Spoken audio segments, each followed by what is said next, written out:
नमस्कार, आप देख रहे हैं काल चक्र। मैं आपके साथ पूजा राठौर शर्मा और मेरे साथ हैं प्रश्न कुंडली विशेषज्ञ पंडित सुरेश पांडे जी। पंडित जी, आपका बहुत बहुत स्वागत है। धन्यवाद।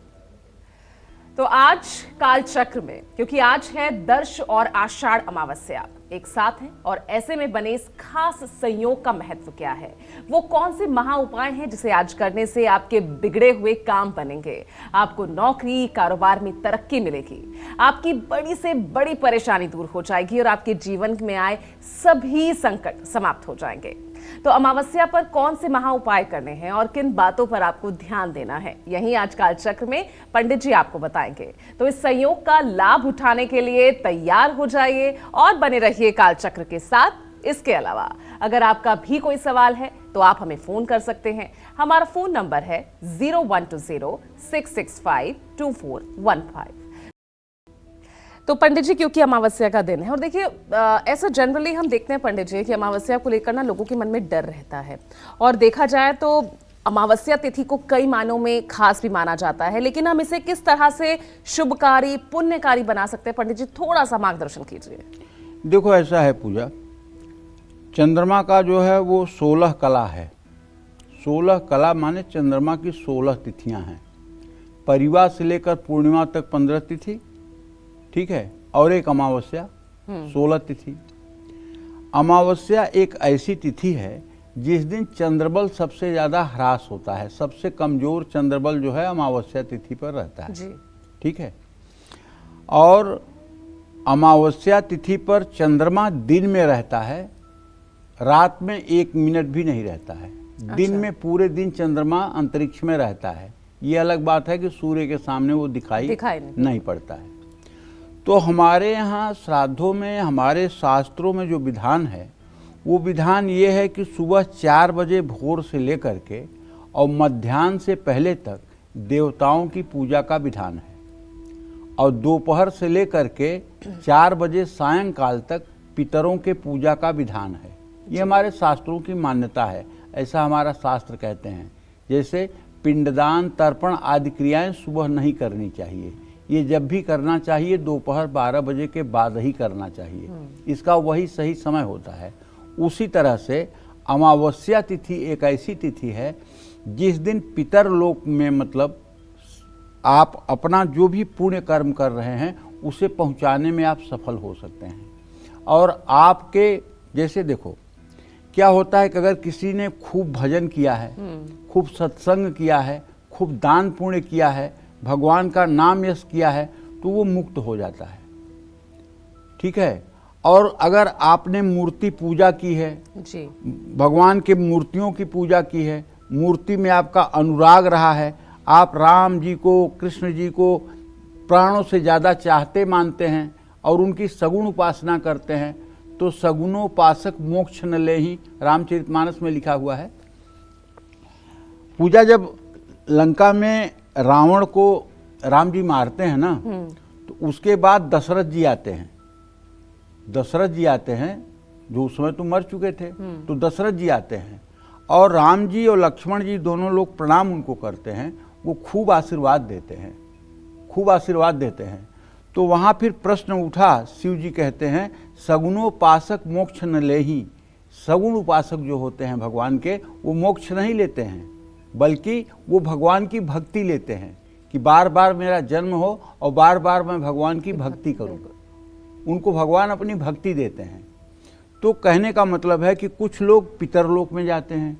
पितरलोक में जब तक पुण्य नहीं बढ़ेगा तब तक पुनः जन्म नहीं मिलेगा, मानव जन्म नहीं मिलेगा और पितरलोक में रहना पड़ेगा। कुछ लोग प्रेतलोक में जाते हैं। जो लोग दूषित कर्म करने वाले हैं, अनाचार दुराचार करने वाले हैं, दूसरों को कष्ट पहुंचाने वाले हैं, वो लोग प्रेत योनि में जाएंगे। और जो लोग केवल पापाचार में रत हैं, कभी भगवान को जाने ही नहीं, वो नरकादि योनियों में जाते हैं, नरक वगैरह का भोग करते हैं। और जो लोग अपनी भगवताकार वृत्ति करके केवल भगवान में मैं जीवन जीते हैं, उन्हें मोक्ष भी हो जाता है। तो कहने का आशय ये है कि पितर लोक में जो हमारे पितर होते हैं वो हमसे उम्मीद करते हैं कि हमारे वंश में कोई होगा तो हमारे लिए पिंडदान, तर्पण, गया श्राद्ध, त्रिपिंडी श्राद्ध, नारायण बलि करके हमें उद्धार कराएगा। तो अमावस्याम अमावस्याम पिंडदानम महाफलम स्मृतम। गरुड़ पुराण में पितृलोक और मृत्यु के बाद की यात्रा का विस्तृत वर्णन है। अमावस्या तिथि पर पिंडदान, तर्पण और श्राद्ध करने से पितर तृप्त होते हैं और उनका आशीर्वाद वंशजों को मिलता है। पितरों को अंधकार में रहने से बचाने के लिए अमावस्या तिथि में दीपदान और तिलदान करना चाहिए। विष्णु पुराण के अनुसार अमावस्या को धर्म और कर्म की शुद्धि का दिन बताया गया है। यद्यपि इसे तामसिक तिथि मानते हैं, जिसमें ध्यान, जप, तप और एकांत व्रत का विशेष महत्व है। महाभारत के अनुशासन पर्व के अनुसार भीष्म पितामह युधिष्ठिर को बताते हैं कि अमावस्या के दिन पितरों के निमित्त दान पुण्य करना बहुत कल्याणकारी होता है। इस दिन तिल, कुशा, जल और अन्न के साथ तर्पण करना विशेष लाभदायक होता है। इसी तरह से मत्स्य पुराण में कहा गया है कि अमावस्या को तीर्थ, स्नान, व्रत, हवन और ब्राह्मणों को भोजन कराना विशेष पुण्यदायी होता है। आषाढ़ अमावस्या पर वृक्षारोपण करने से और गाय दान करने से बहुत लाभ मिलता है। जो व्यक्ति इस दिन पूर्वजों के नाम से दीपदान और तर्पण करता है, उसे स्वयं के पाप ताप से मुक्ति मिलती है। स्कंद पुराण के अनुसार अमावस्या व्रतम यस्य शुभम सौभाग्यवर्धनम। स्कंद पुराण में विभिन्न अमावस्या तिथियों का वर्णन है, जैसे कार्तिक अमावस्या, दिवाली, मौनी अमावस्या जो माघ में पड़ती है, आषाढ़ अमावस्या जो आज है। ब्रह्मवैवर्त पुराण में कहा गया है कि आषाढ़ अमावस्या पर जल से स्नान करके तिल मिश्रित जल से तर्पण और अन्नदान करने से जीवन में सौभाग्य, आरोग्यता और पितरों की शांति प्राप्त होती है। अग्नि पुराण में उल्लेख है कि आषाढ़ अमावस्या पितृयज्ञ के लिए उत्तम समय है। जो व्यक्ति इस दिन नदी, सरोवर या तीर्थ में स्नान करके तर्पण करता है, वह स्वर्गलोक में स्थान प्राप्त करता है। तो जिसके पितर प्रसन्न हो जाएं तो समझ लीजिए उसके जिंदगी का आधा दुर्भाग्य तो ऐसे ही दूर हो जाता है। और इस दुर्भाग्य को दूर करने के लिए अमावस्या की तिथि वरदान है, इसमें कोई दो राय नहीं है। और अगर हर अमावस्या की तिथियों पर आप नहीं कर पाते हैं या संयोग नहीं बन पाता है, तो जो महालया की अमावस्या होती है, जो आश्विन महीने की अमावस्या तिथि होती है, शारदीय नवरात्र के एक दिन पहले जो अमावस्या तिथि होती है, जिसको सर्व पितृ विसर्जनी अमावस्या कहते हैं, उस दिन भी अगर आप अपने पितरों के लिए विधिवत श्राद्ध कर दें तो मैं दावे के साथ कह सकता हूं, आपका परिवार और आप सुखपूर्वक जीवन जिएंगे, इसमें कोई संदेह नहीं है। जय मां विंध्यवासिनी। चलिए पंडित जी, अब राशियों के अनुसार भी जान लेते हैं। तो सबसे पहले बारी आती है मेष राशि की। तो मेष राशि वाले आज अपने जीवन से कष्टों को दूर करने के लिए हर अमावस्या पर कौन से खास उपाय कर सकते हैं, आइए देखते हैं।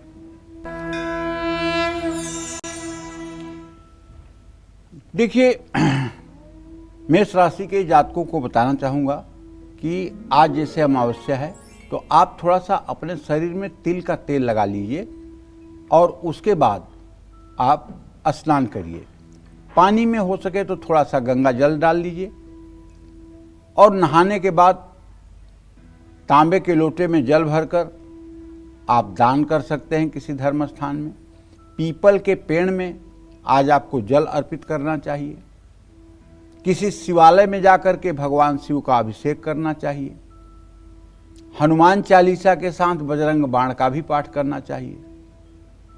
और यदि दरिद्रता आपको सता रही है, आर्थिक स्थिति से अपने आप संतुष्ट नहीं है, तो अपने घर की दक्षिण दिशा में 2-3 गुड़ की डलियां एक प्लेट में रख दीजिए और उसे शाम को किसी गाय को खिला दीजिए। गुस्सा और तामसिक चीजों से बचने की कोशिश कीजिए। जय मां विंध्यवासिनी। और क्योंकि पंडित जी आज आषाढ़ अमावस्या है, खास संयोग आज बन रहा है, तो किस तरह से तर्पण पितरों का और पिंडदान हमें करना चाहिए, क्या आप इस पर बताएंगे दर्शकों को? देखो, ऐसा है, पितृदोष से मुक्ति, पितरों की शांति और राहु केतु के अशुभ प्रभावों को कम करने के लिए आषाढ़ अमावस्या पर काला तिल, जल, कुशा और सफ़ेद फूलों से पितरों का तर्पण करना चाहिए, पिंडदान करना चाहिए। पिंड जो है 3 प्रकार का बनाया जाता है, सात्विक पिंड, राजस पिंड, तामस पिंड। जौ के आटे का, चावल के आटे का और तिल के आटे का। अगर आपके पास कोई बहती हुई नदी है तो उसमें प्रवाहित करना चाहिए, नहीं तो तालाब में भी प्रवाहित करना चाहिए। किसी सुयोग्य ब्राह्मण को भोजन कराना चाहिए। पितरों के नाम पर अन्न और दक्षिणा देना चाहिए। काले तिल का दान करना चाहिए। जरूरतमंद वृद्ध या असहाय व्यक्ति को अन्न, छाता, जल, पात्र और तांबे का बर्तन दान करना चाहिए। आषाढ़ अमावस्या की शाम को घर की दक्षिण दिशा में सरसों के तेल का दिया जलाना चाहिए। पितर सूक्त का पाठ करना चाहिए।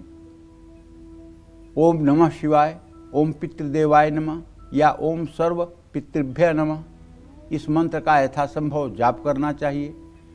और तंत्रयाग दीपिका एक किताब है, उसमें पितर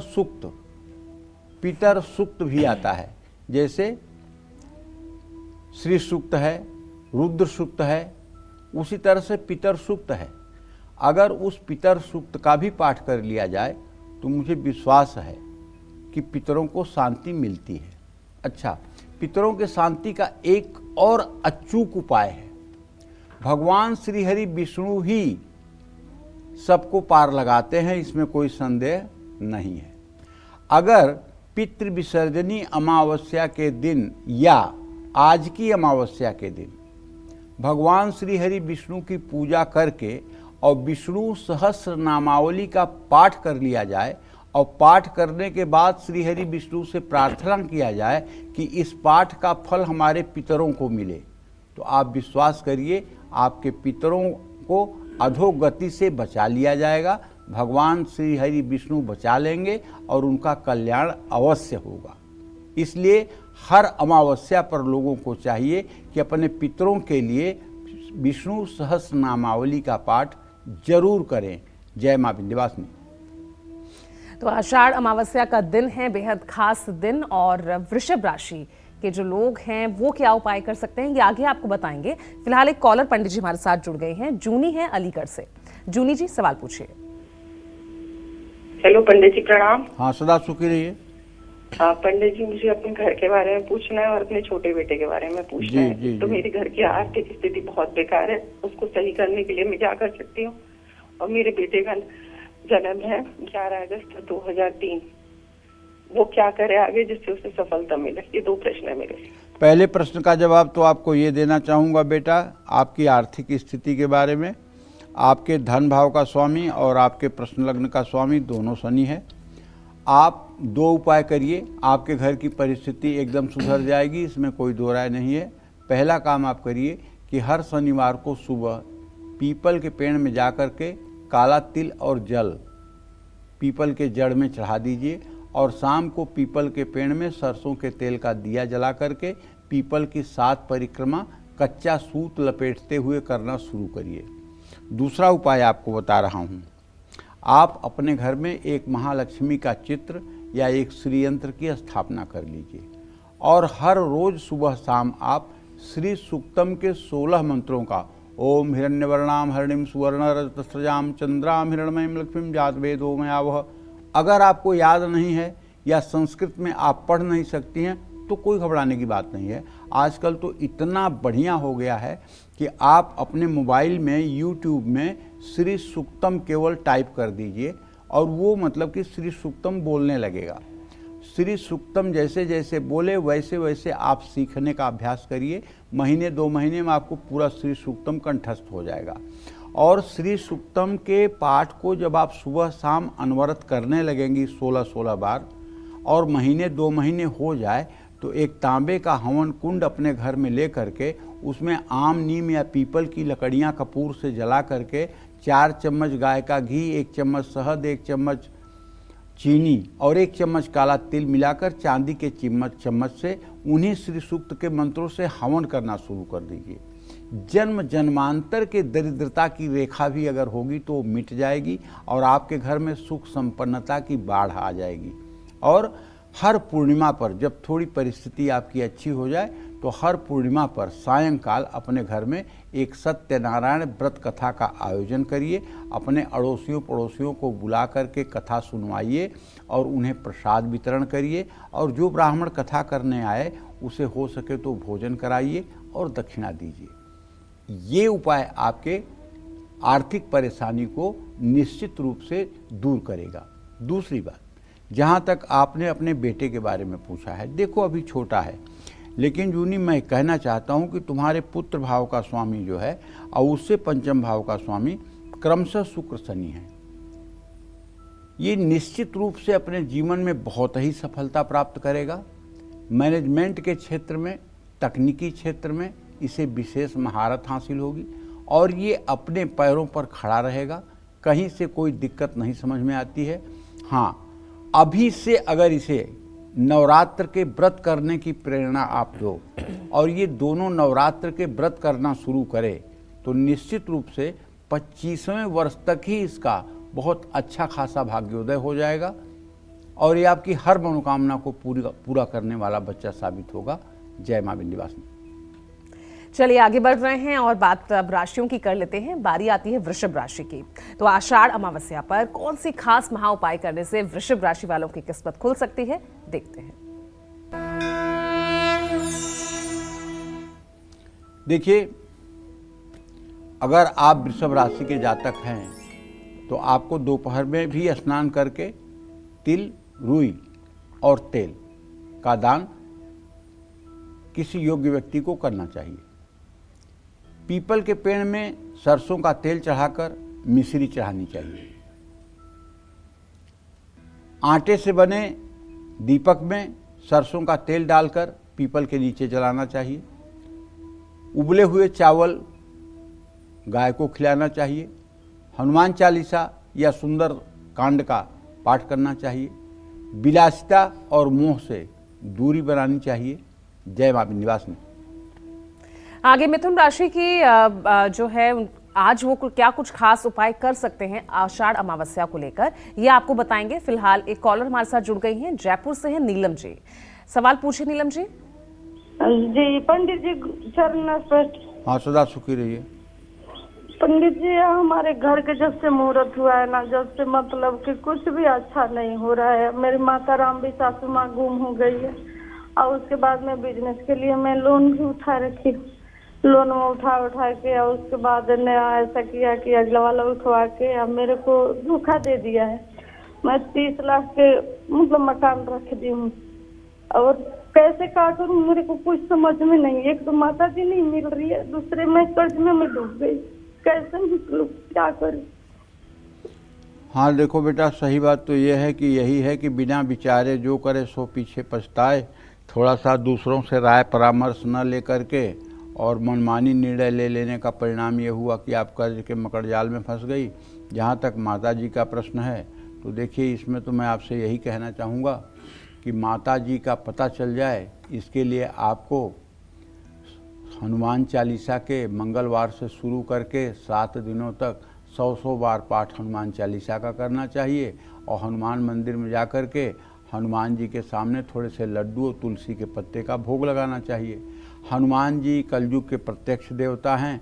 जहाँ कहीं भी माता जी होंगी उनका समाचार आपको मिल जाएगा और आपके घर का संकट समाप्त हो जाएगा। दूसरी बात, एक बात अच्छी तरह से जान लो कि कई परत्र दुख पावई, सिर धुन धुन पछताए, काल ही कर्म ही ईश्वर ही मिथ्या दोष लगाए। मतलब जानबूझ करके हम लोग गलती करके विपत्ति मोल ले लेते हैं और बाद में सर पीट करके कहते हैं कि भगवान साथ नहीं दे रहा है, समय साथ नहीं दे रहा है, भाग्य साथ नहीं दे रहा है। इस तरह की बातें करते हैं। तो थोड़ा सा बुद्धिमत्ता से जीवन में निर्णय लेना शुरू करिए। इस विपत्ति में जिसमें हैं आप, इससे निकल सकती हैं। ऐसा नहीं है कि आप नहीं निकल सकती हैं। इसके लिए मैं आपको एक उपाय बताता हूँ। आप हर रोज़ किसी शिवालय में जाना शुरू करिए। 11 3 पत्ती वाले बेलपत्र लेकर जाइए। शिव जी के ऊपर जल दूध बेलपत्र चढ़ाइए और 11 बेलपत्र जो है ये कहते हुए ओम ऋण मुक्तेश्वर महादेवाय नमः, ओम ऋण मुक्तेश्वर महादेवाय नमः ये कहते हुए 11 3 पत्ती वाले बेलपत्र शिवलिंग पर चढ़ाइए, घी का दिया जलाइए और हो सके तो कुछ भगवान के लिए गुड़, चीनी, बर्फ़ी, पेड़ा का भोग लगाइए और उसके बाद श्रद्धापूर्वक अपने घर आइए। ये उपाय अगर आप कुछ दिनों करें तो निश्चित रूप से आपको राहत मिलेगी और जीवन आसान होगा। जय मां विंध्यवासिनी। चलिए, इस बीच एक और कॉलर हमारे साथ जुड़ गए हैं। प्रीति हैं फर्रुखाबाद से। प्रीति जी, सवाल पूछिए। हेलो हेलो, प्रणाम पंडित जी। हाँ, सुखी रहो बेटा। पंडित जी, मुझे 4 प्रश्न पूछने हैं आपसे। 4 समस्याएं हैं मेरे हस्बैंड का एक्सीडेंट हुआ है। इनका 15 जून 1976 डेट ऑफ बर्थ है इनकी। अब टाइम तो मुझे नहीं पता। इनका एक्सीडेंट हुआ है, पूछना है कब तक सही हो जाएंगे। और मेरी बड़ी 3 बेटियां हैं, उनमें से बड़ी बेटी का जन्म 13 मार्च 2001 को सुबह 4 बजे मंगलवार को हुआ है। इसके भविष्य के बारे में जानना है। दूसरी बेटी मेरी 14 जनवरी 2005 रात को 1:30 बजे हुई है, दिन शुक्रवार को। इसके बारे में जानना है। और तीसरी बेटी मेरी 7 अक्टूबर 2006 दिन शनिवार शरद पूर्णिमा को सुबह 6:25 पर हुई है। सर, इसके बारे में जानना है पंडित जी। पहले प्रश्न का उत्तर तो ये है बेटा, जो आपने प्रश्न किया है, आपके सप्तम भाव पति भाव का स्वामी बृहस्पति इस समय अस्त है। मुझे जहाँ तक लगता है कि आपके पति को स्वस्थ होने में अभी 28 जुलाई तक का समय लग सकता है। 28 जुलाई के बाद ही ये पूर्ण स्वस्थ और नॉर्मल की स्थिति में हो सकते हैं। बहुत बड़ा इन्हें ग्रह था, भगवान ने साफ साफ इन्हें बचा लिया है और आपका सुहाग जो है मजबूत था, जिसके कारण इनका जीवन सुरक्षित हो गया है। एक उपाय आपको बताना चाहूँगा। वो उपाय ये है कि ओम हौम जूम सह माम पतिम पालय पालय सह जूम हौम ओम, ओम हौम जूम सह माम पतिम पालय पालय सह जूम हौम ओम। इस मंत्र का अगर आप 10 माला रोज जप करना शुरू कर दें, भगवान शिव का ध्यान करके, और शिवलिंग पर जल दूध बेलपत्र चढ़ाना शुरू कर दें, तो आपके पति का स्वास्थ्य और जीवन दोनों अच्छा हो सकता है और आपका गृहस्थ जीवन बढ़िया हो सकता है। जहाँ तक पूजा आपने अपनी बड़ी बेटी के बारे में प्रश्न पूछा है, तो बताना चाहूँगा कि उसका द्वितीयेश और सप्तमेश शनि और चंद्रमा है। ठीक है, लेकिन पढ़ने में एवरेज है, जबकि शालीनता में, गुण में बहुत अच्छी है। अगर थोड़ा और मेहनत करे तो टीचिंग के क्षेत्र में, बैंकिंग के क्षेत्र में इसे अच्छी सफलता मिल सकती है और इसका भाग्य अच्छा रहेगा। हाँ, एक बात इतना ज़रूर कहना चाहूँगा कि इसका वैवाहिक जीवन निसंदेह बहुत अच्छा रहेगा। दूसरी बेटी के बारे में जो आपने प्रश्न किया है, तो उसके बारे में बताना चाहूँगा। बृहस्पति और चंद्रमा दोनों एक साथ हैं, कुशल है, बुद्धिमान है, सात्विक है, कोई दुर्गुण नहीं है, लेकिन कभी कभी अंतर्मुखी हो जाती है, अपनी बातें नहीं शेयर करती है। इसलिए इससे अगर हो सके तो बृहस्पतिवार को केले के पेड़ में जल और हल्दी डलवाया करो। जो सबसे छोटी बेटी है, तुम्हारी तीसरे नंबर की बेटी है, उसके बारे में कहना चाहूँगा। चंचल है, चपल है, बुद्धिमान है, इंटेलिजेंट है, लड़कों जैसे स्वभाव वाली है।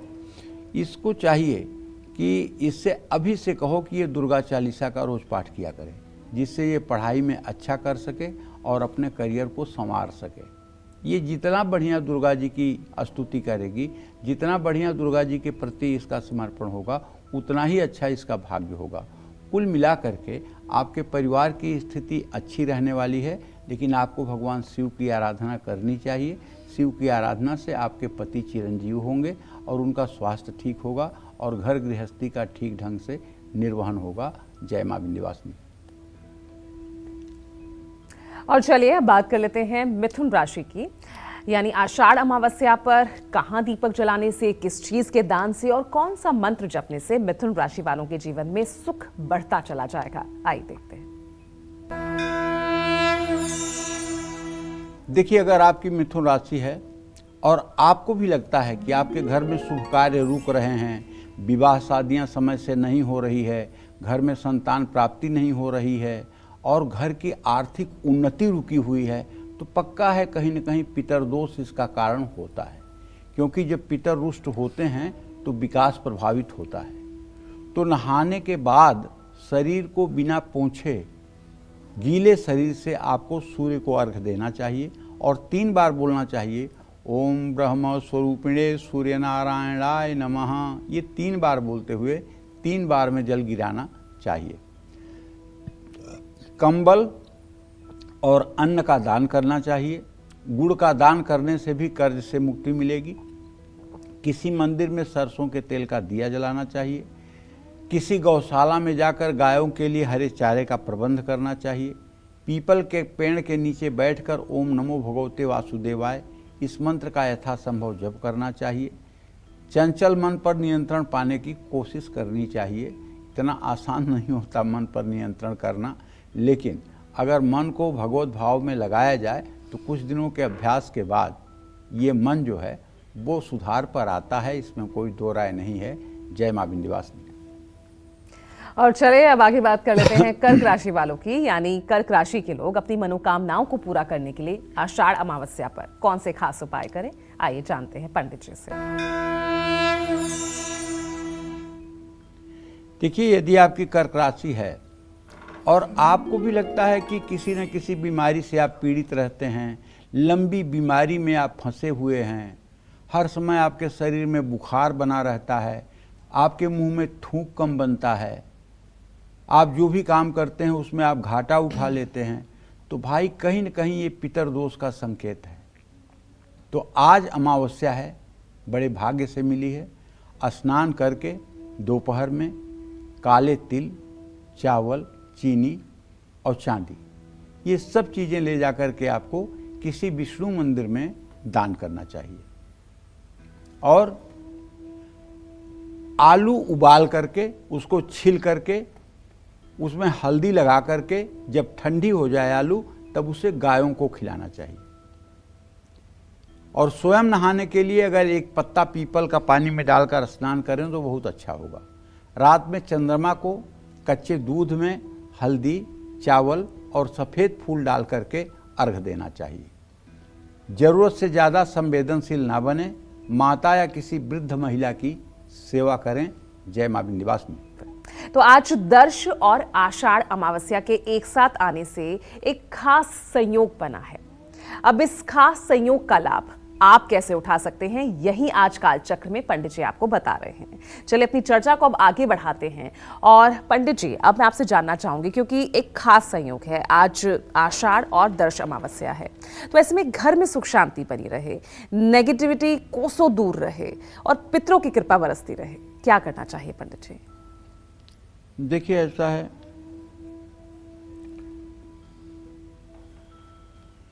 हम मनुष्य हैं और पूजा गुण और दोष को मिलाकर के हमारे शरीर का निर्माण हुआ है। और जब हम गर्भ में आते हैं तो छठी रात में ही विधाता आकर के हमारी किस्मत में कुछ लिख देते हैं। जो विधना ने लिख दिया छठे रात के अंत, राई घटे न तिल बढ़े, रौरे रहो निशंक।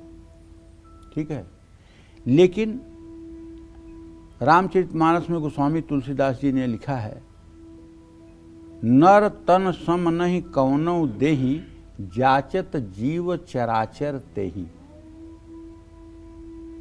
बड़े भाग मानुष तन पावा, सुर दुर्लभ संत ग्रंथ ही गावा।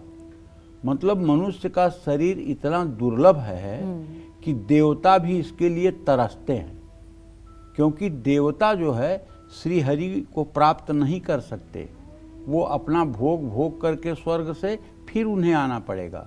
लेकिन मनुष्य अगर चाहे तो साधना करके, प्रेम करके, भगवान की शरणागति लेकर प्रभु को प्राप्त हो सकता है। इसलिए सुर दुर्लभ सत ग्रंथन ही गावा और बड़े भाग मानुष तन पावा।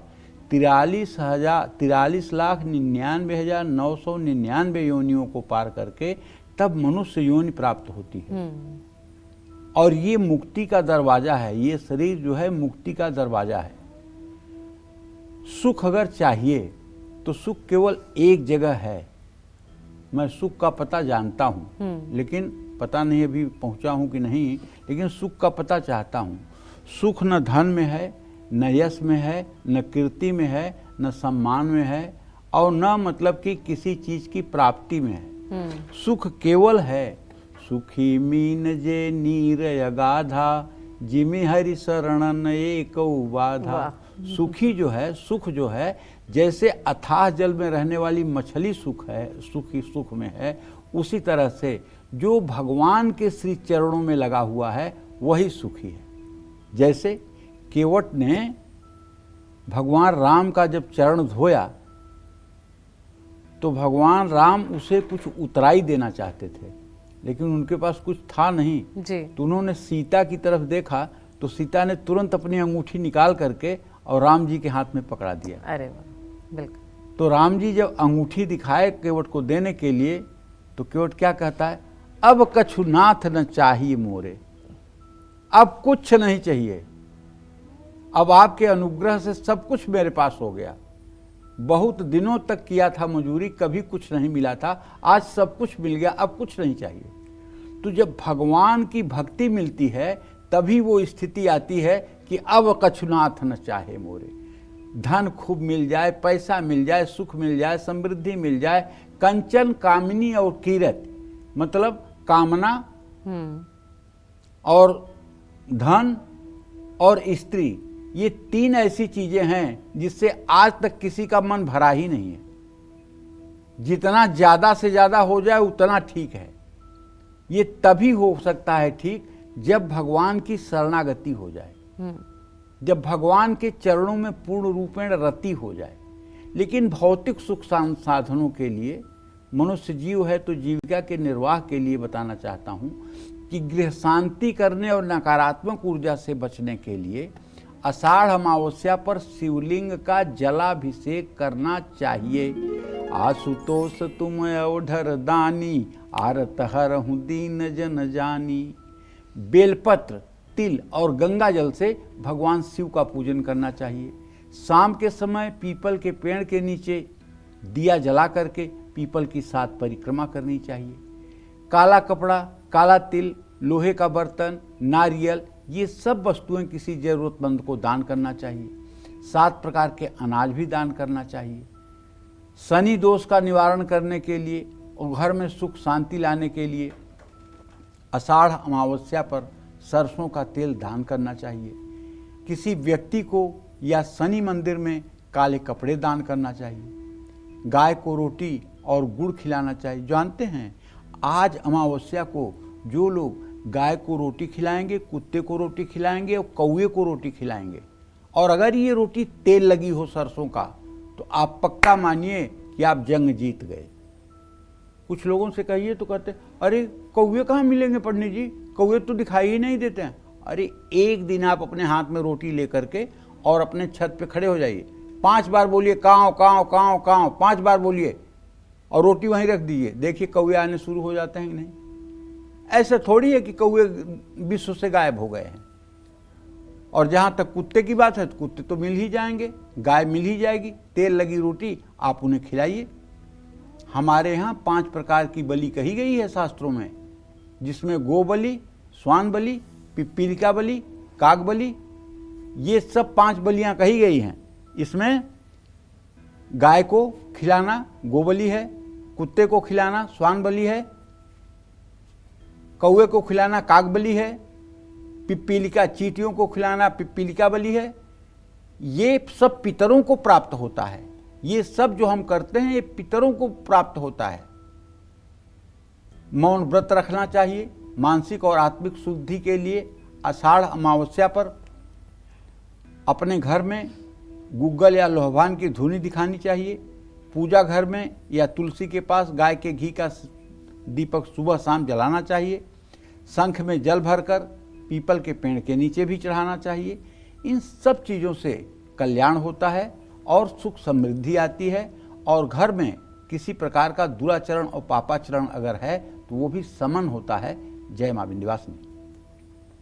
और आइए अब आगे बढ़ रहे हैं, बात करते हैं सिंह राशि वालों की, यानी आषाढ़ अमावस्या पर सिंह राशि वाले कौन सा उपाय, कौन सा दान और कौन सा मंत्र जप कर कष्टों से मुक्ति पा सकते हैं। आइए देखते हैं सिंह राशि के लिए।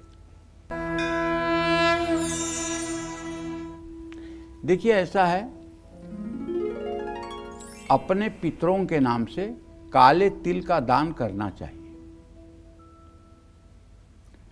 आप एक बात जान लीजिए कि जब मनुष्य मरता है या शरीर त्यागता है तो उसके साथ क्या क्या जाता है। उसके साथ जाता है ये 10 इंद्रियां,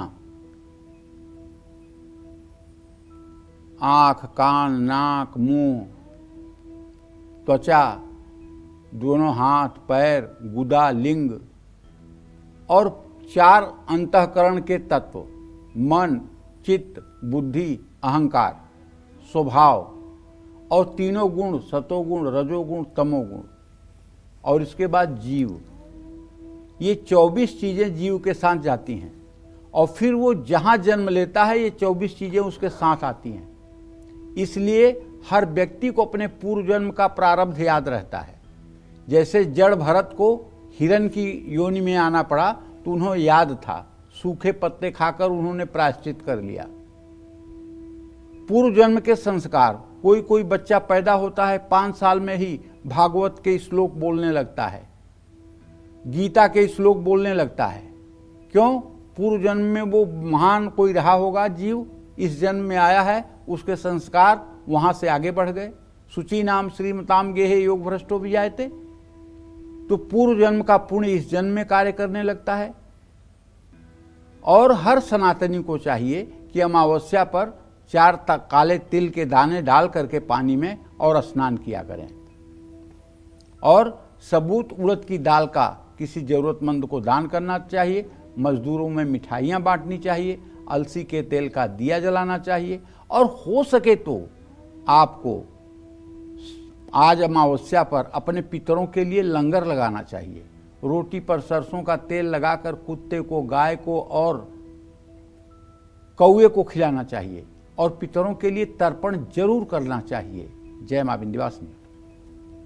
चलिए अब आगे बारी आती है कन्या राशि की, और कन्या राशि वाले अपनी किस्मत को चमकाने के लिए आज आषाढ़ अमावस्या के दिन कौन से खास उपाय कर सकते हैं। आइए देखते हैं कन्या राशि के लिए। देखिए, कन्या राशि के जातकों को बताना चाहूँगा क्या करना है, लेकिन उसके पहले एक बड़ा विनम्र निवेदन है मेरा समाज से, इसको आप लोग अन्यथा मत लीजिएगा। यहाँ तो हम बात कर रहे हैं पितरों के शांति की, यहाँ तो हम बात कर रहे हैं अमावस्या पर कर्म करने की, लेकिन दुर्भाग्य आज ये है कि समाज में जिन लोगों की मृत्यु हो रही है उनका सारा क्रियाकर्म 3 दिन में निपटा दिया जा रहा है।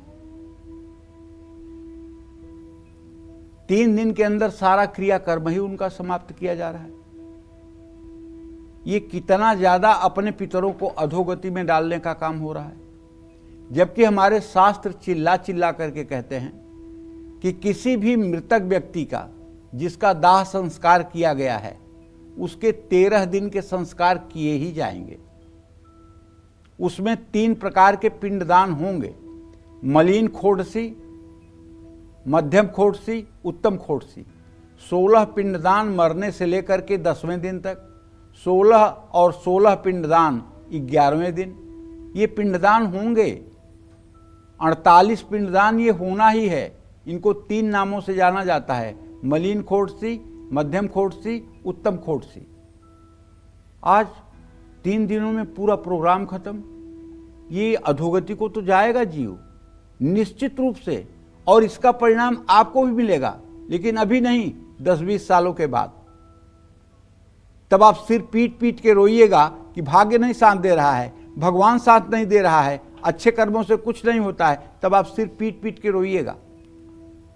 कई परत्र दुख पावो, सिर धुन धुन पछताए, काल ही कर्म ईश्वर मिथ्या दोष लगाए। इसलिए हाथ जोड़ के निवेदन है, यदि कोई स्वजन पधारता है, जाता है, उसका दाह संस्कार करके 13 दिनों में 13 कर्म करिए। ये सनातन धर्म की मान्यता है, सारे शास्त्र यही कहते हैं। 3 दिन में सिर्फ उन लोगों के लिए क्रियाकर्म किया जाता है जिन लोगों के मरे बहुत दिन हो गया और बहुत दिनों के बाद सुनाई पड़ता है कि अमुक व्यक्ति शरीर त्याग दिया 1 साल पहले, 2 साल पहले।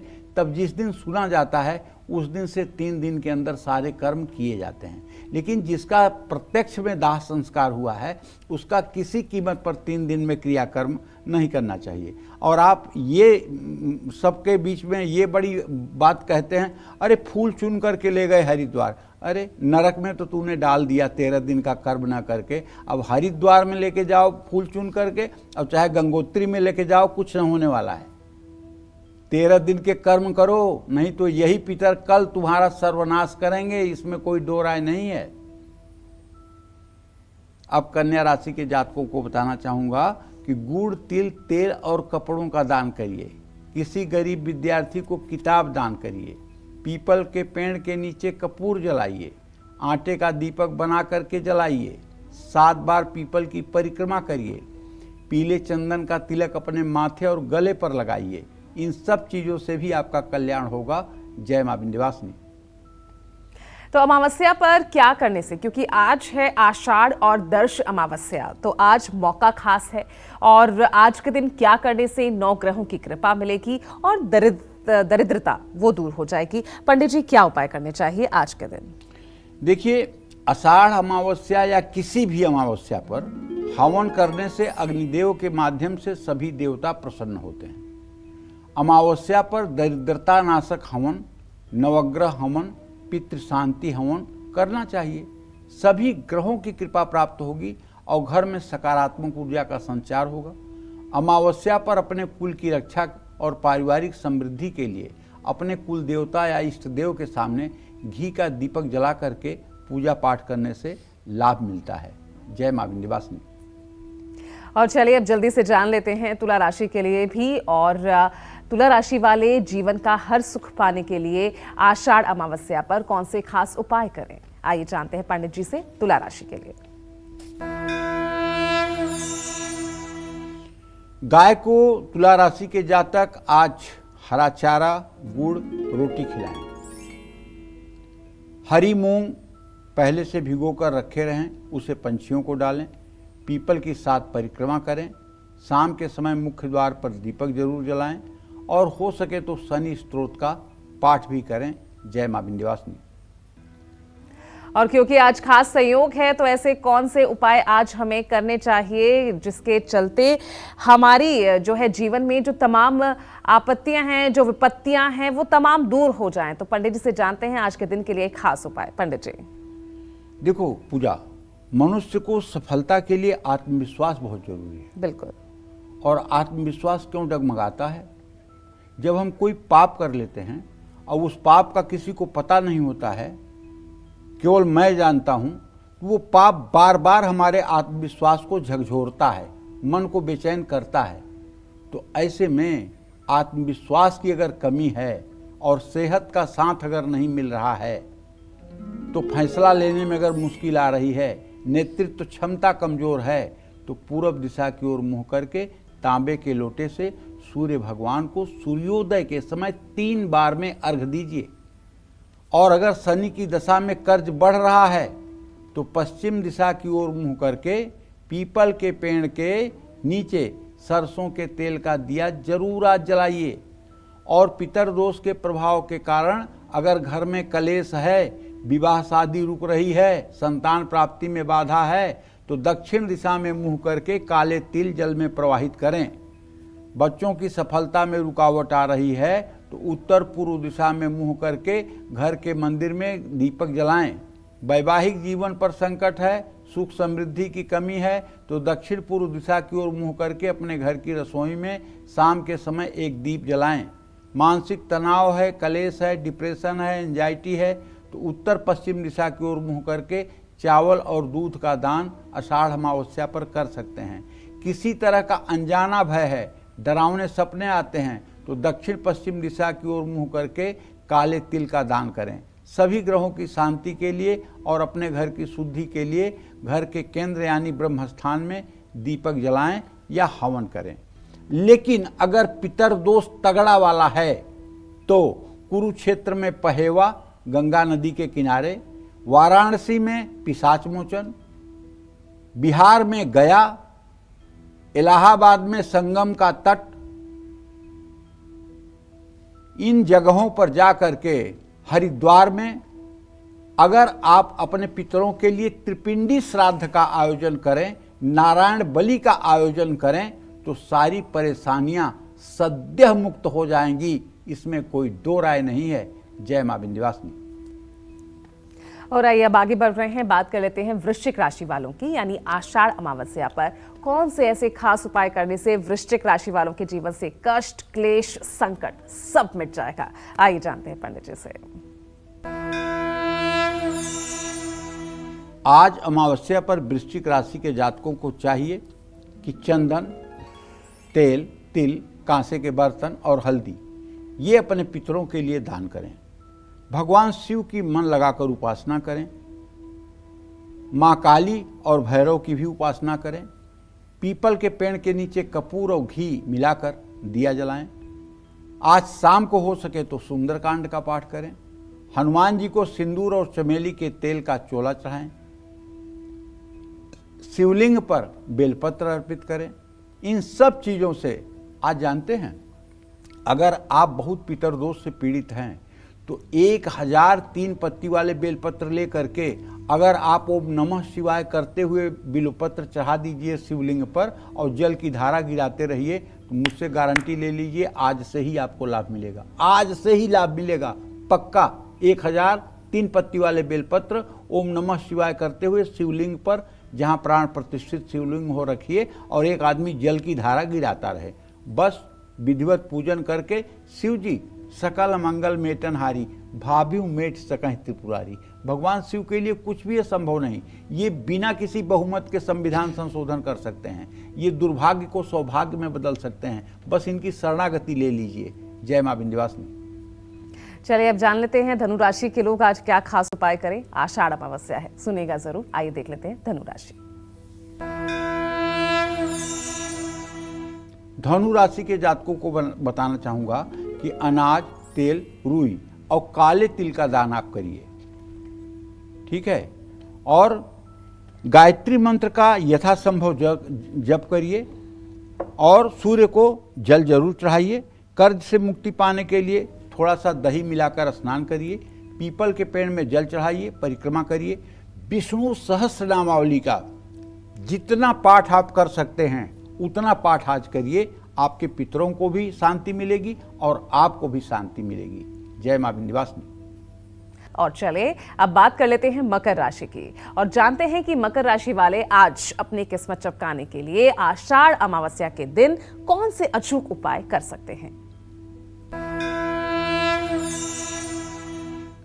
मकर राशि के जातकों को बताना चाहूँगा कि आज अगर आप अपने पितरों के लिए कुछ अच्छा करना चाहते हैं तो किसी योग्य व्यक्ति को घी, काले कपड़े, उड़द की दाल दान करिए। और किसी गौशाला में अगर भगवान ने थोड़ी भी सामर्थ्य दी है तो दिल खोल करके जाइए और हरे चारे की व्यवस्था गायों के लिए करिए। हरे मूंग पानी में भिगोकर पंछियों को खिलाइए। चींटियों को आटा और शक्कर डालिए। शनि मंदिर में सरसों के तेल का दिया जलाइए। ओम संग शनिश्चराय नमः इस मंत्र का जप करिए। मजदूरों को, ज़रूरतमंद लोगों को भोजन कराइए।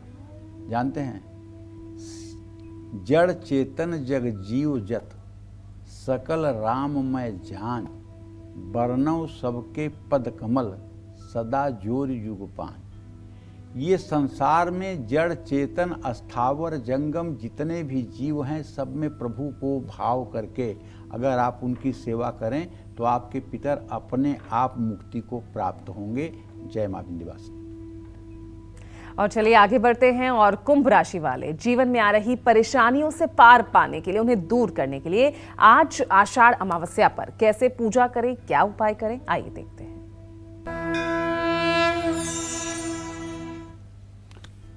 कुंभ राशि के जातकों को बताना चाहूँगा कि ज़रूरतमंद लोगों को अनाज, मिठाई, दूध, कपड़ा दान करिए यथासंभव, जैसी आपकी सामर्थ्य हो। और पीपल की जड़ में पानी डालकर और पीपल के पेड़ के नीचे से थोड़ी सी मिट्टी उठाकर अपने माथे में लगा लीजिए। गंगा जल पानी में मिलाकर स्वयं स्नान करिए। किसी भूखे व्यक्ति को भोजन कराइए और जितना हो सके पंचाक्षर मंत्र नमः शिवाय का जप करिए। नदी में काले तिल प्रवाहित करिए। इन सब चीज़ों से आपके पितरों का कल्याण होगा। जय मां विंध्यवासिनी। और चलिए अब देख लेते हैं मीन राशि।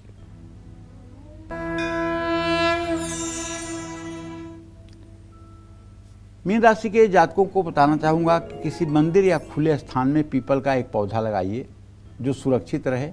उसमें कुछ दिनों तक पानी दीजिए। पीपल के नीचे बैठकर गायत्री मंत्र का जप करना चाहिए। दूध का दान करना चाहिए। मजदूर और कमज़ोर वर्ग में मिठाई दान करना चाहिए। भगवान विष्णु की पूजा करनी चाहिए। विष्णु सहस्र नामावली का पाठ करना चाहिए। गाय को गुड़ और चना खिलाना चाहिए। तुलसी के पौधे में भी घी का दिया जलाना चाहिए। जय मां विंध्यवासिनी। और चलिए पंडित जी हमारे दर्शकों को जल्दी से अमावस्या के वो महा उपाय बता दीजिए जो उन्हें हर दोष, हर कष्ट, हर संकट से उन्हें दूर कर दे। देखो, राहु, केतु, शनि और पितरों की शांति के लिए काले तिल का ऐसी जगह दान करना चाहिए जहां हवन की प्रक्रिया हो। रोग और शोक से मुक्ति के लिए, मंगल की शांति के लिए तांबे या लोहे का बर्तन दान करना चाहिए। पितरों को प्रसन्न करने के लिए जरूरतमंद लोगों को कंबल या कपड़े दान करना चाहिए। और सभी ग्रहों की शांति के लिए सप्तधान्य का दान करना चाहिए। घर से दरिद्रता, नकारात्मक ऊर्जा और अशुद्धि को मिटाने के लिए घी और तेल का दान करना चाहिए। घर में समृद्धि आए इसके लिए सार्वजनिक स्थान पर अन्न या जल का दान जरूर करना चाहिए। नकारात्मक ऊर्जा को खत्म करने और शत्रु बाधा दूर करने के लिए भैरव मंदिर में तेल और काला कपड़ा दान करना चाहिए। माँ लक्ष्मी की कृपा पाने और परिवार की समृद्धि के लिए गाय को गुड़ और रोटी खिलानी चाहिए। हरा चारा या गुड़ जरूर खिलाना चाहिए। लंबी आयु पाने के लिए अमावस्या पर तुलसी या पीपल का पौधा लगाना चाहिए। इस तरह से अगर आप उपाय करेंगे तो निश्चित रूप से आपको लाभ मिलेगा। जय मां विंध्यवासिनी। चलिए पंडित जी, हमारे दर्शकों को इतनी महत्वपूर्ण जानकारी देने के लिए आपका बहुत बहुत शुक्रिया। धन्यवाद। तो उम्मीद करते हैं आपको आज का ये विषय बेहद पसंद आया होगा। कल फिर एक नए विषय और आपकी परेशानियों को दूर करने के लिए ढेरों उपाय लेकर आएंगे हम पंडित सुरेश पांडे जी के साथ। तब तक के लिए कालचक्र की पूरी टीम को इजाजत दीजिएगा। नमस्कार।